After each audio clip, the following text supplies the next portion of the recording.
There are games you choose to play, and there are those that began before you were even born. Power is the second kind. You're in it right now, on a board you can't see, but where every move you make counts. While you were learning to follow rules, others were crafting narratives. While you sought approval, they were testing limits. It's not about who arrived first. It's about who realized faster that this game isn't fair. The only real question is, are you playing, or are you being manipulated?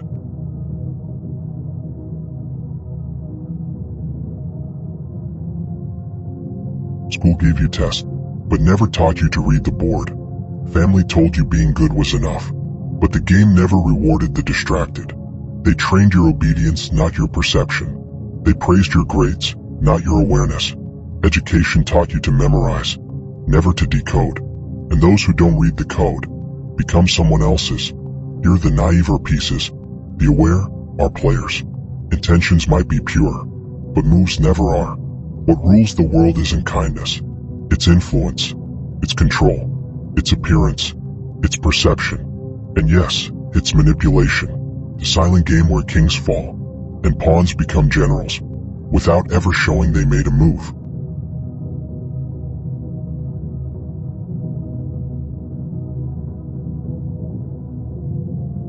Ever felt your presence go unnoticed, without a word? Ever said something only to be ignored, but when someone else repeats it, they get applause? Did everything right, yet still got left out? That's not bad luck. It's design. What seems random is strategy. What feels natural is rehearsal. Power doesn't shout. It whispers. In who gets promoted, in the missing invitations, in praise that never comes. While you live, power shapes the room. The responses, the narratives. It's as invisible as air.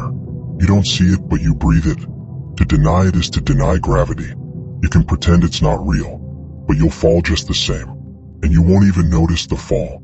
What if everything you believe you chose was just the echo of invisible manipulation?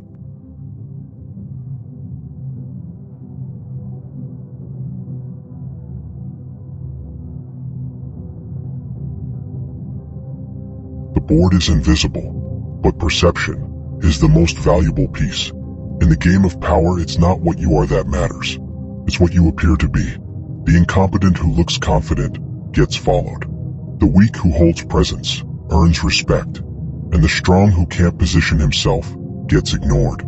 Truth has power, but perception has an audience. And in the end, the one who controls what others see controls the game.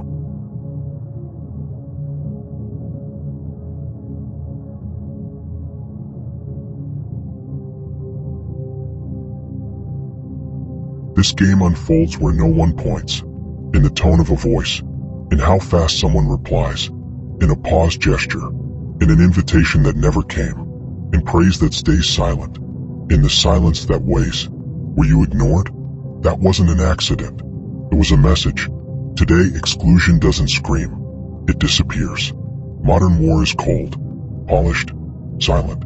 Every absence carries an intention. Every unspoken word is a sentence. The rules aren't written, they're felt. And if you can't feel them, you're being used.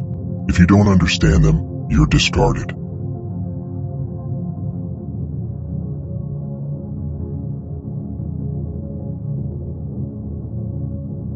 Before you spoke, your position in the game was clear. Your body is your invisible resume. The eyes that look away, the hand that hesitates, the posture that pleads for approval, all speak. Every second of hesitation is read as submission, but the body doesn't speak alone. Your clothing shouts too. How you dress reveals how you see yourself, and how you expect to be treated. Neglect signals insecurity. Excess screams for validation. Intentional neutrality is mastery. Those who understand the game don't dress to impress. They dress to be interpreted correctly. They signal hierarchy without a word. On the invisible board, those who master body and appearance control the narrative. The most powerful communication is the one never spoken.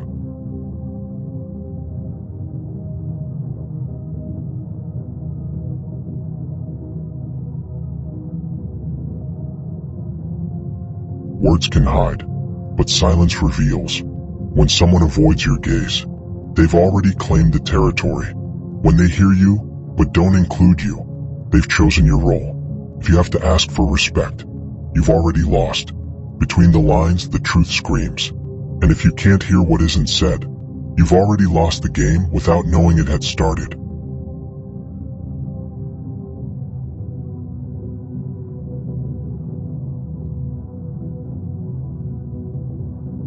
Reacting exposes the nerve. Explaining yourself is declaring weakness. Anger, anxiety, urgency, they all reveal too much. On the board of power, feeling too much is handing over your strategy. Emotion is energy, and poorly used energy becomes weakness. Strategists know coldness is not a lack of emotion, it's control. Internal control before trying to control the external. Coldness isn't indifference, it's emotional strategy.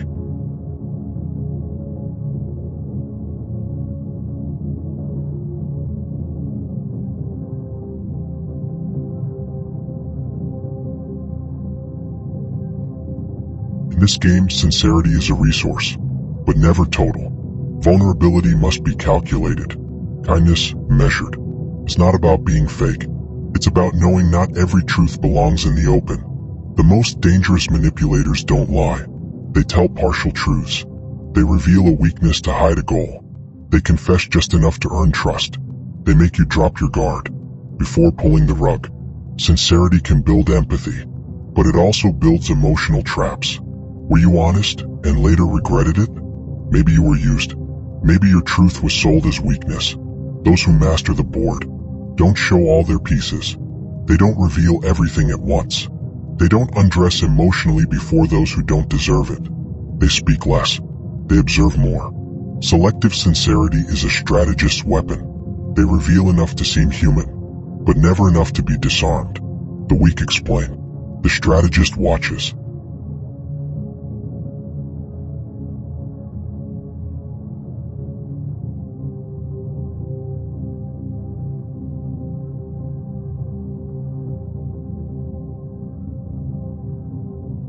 Some people walk into a room and everything changes.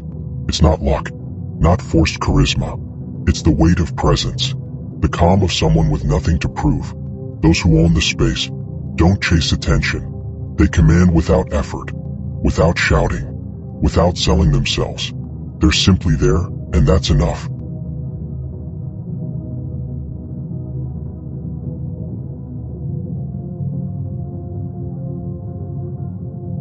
You didn't ask to be in this game, but it already started. You don't control the game, but you control the vision. And those who see are already one step ahead. Social ignorance is the uniform of the manipulated. Perception is the armor of the awakened. Every choice you make now either defines you or erases you. Those who can't see the board follow commands that were never theirs. But those who begin to see the pieces can finally move their own. Awakening is the first move. Taking control is the second.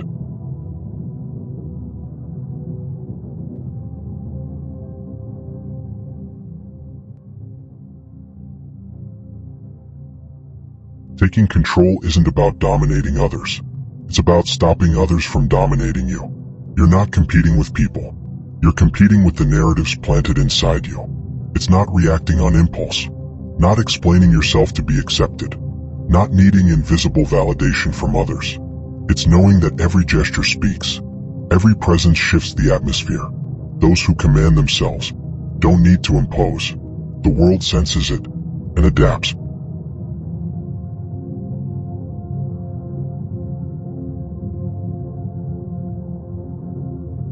The real enemy was never someone else. It was the fear of not being enough, the rush to be validated, the urge to react when you should have observed. Every external war begins with internal surrender. When you lose yourself to please the world, you give away all your weapons. Those who win within don't need to defeat anyone. They simply lead.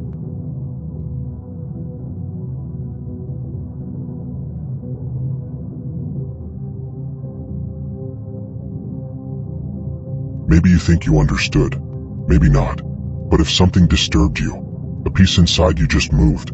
To see is dangerous, because now every time you're ignored, you'll know why.